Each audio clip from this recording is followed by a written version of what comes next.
Airport Metro Connector Station. I guess the groundbreaking got underway not too long ago.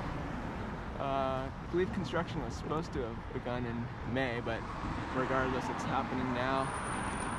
And it's going to take a couple of years or so to build, but I'm glad to see it's underway. And right now it doesn't look like too much is going on here, other than they've cleared a lot of debris. I think they had to demo a structure. So it looks like right now they've got all this conduit for, they'll be doing some kind of trench work, I imagine, burying all this stuff.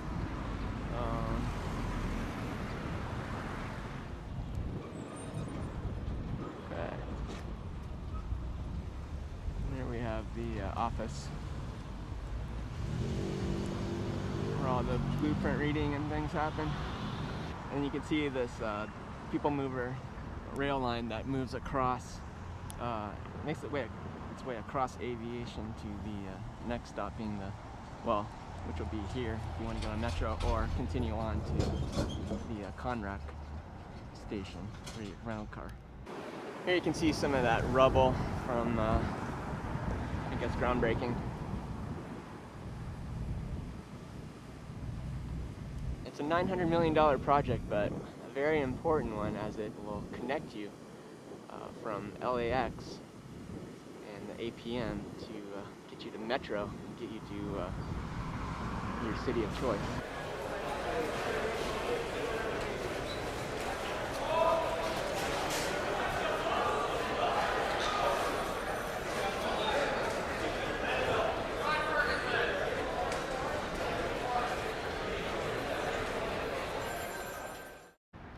Okay, this is 96th Street, or what was 96th Street. You can see some heavy equipment here, ready to go. You can see over here next to the this connector, kind of a little shop here for repairs. See all these Metro cars. That's their latest edition. I did see one that had the Felix Chevrolet logo on there, which I thought was pretty sweet.